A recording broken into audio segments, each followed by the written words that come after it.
Pessoal, boa tarde.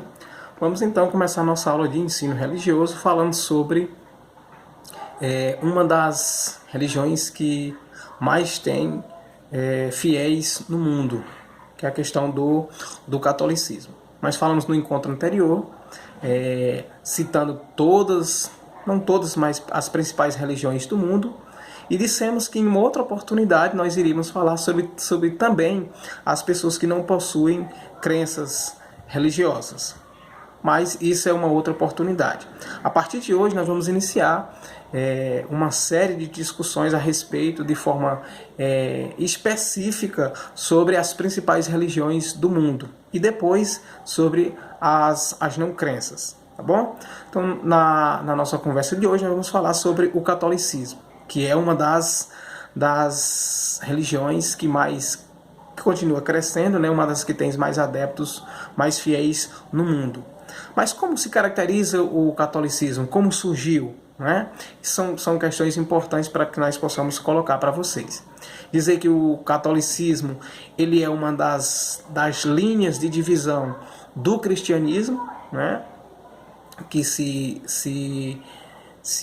divide em várias outras religiões, como o próprio protestantismo e tudo mais. Catolicismo ortodoxo, mas na nossa conversa de hoje vamos falar especificamente sobre o catolicismo, que congrega a maior comunidade de cristãos existentes no planeta. Segundo algumas estatísticas, por exemplo, que é inclusive recente, cerca de 1 bilhão de pessoas professam, ou seja, acreditam e dizem que são adeptas do catolicismo. 1 bilhão de pessoas dizem que são católicas. O Brasil e o México são os principais espaços, são os principais países onde se encontram pessoas ligadas ao catolicismo.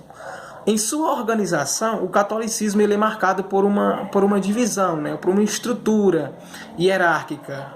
Hierárquica é aquela questão que obedece, né, a ordens superiores. Né? Então o catolicismo ele tem essa estrutura hierárquica com as seguintes instituições: as paróquias, as dioceses, as arquidioceses. Né? Então todas essas três instituições estão submetidas a uma direção e ensinamentos que vêm do Vaticano, que é o órgão central da Igreja Católica, comandada por um pontífice máximo, e esse pontífice é chamado de Papa. Né? Então, em síntese, o catolicismo ele tem essas divisões, tem essas estruturas hierárquicas. As principais crenças do catolicismo, elas estão baseadas na crença em um único Deus, né, que é verdadeiro, e integra aí, portanto, a Santíssima Trindade, né, que vincula a figura do Filho Jesus é o Espírito Santo.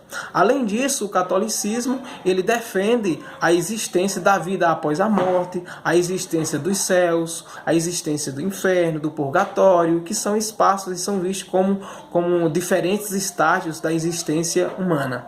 A ida para cada um desses espaços, repito, para as pessoas que acreditam em crenças religiosas e para as pessoas que acreditam no catolicismo, a ida para cada um desses espaços depende do que cada ser humano faz ou tem feito durante a sua existência na Terra. A leitura católica, portanto, reafirma a sua crença nos 7 sacramentos, que simboliza, por exemplo, a comunhão do Espírito daquela pessoa que acredita, do fiel com Deus.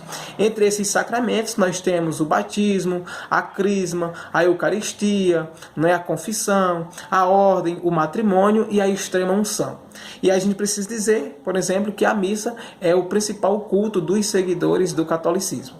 E nesse evento, como vocês sabem, celebra-se a morte e a ressurreição de Cristo.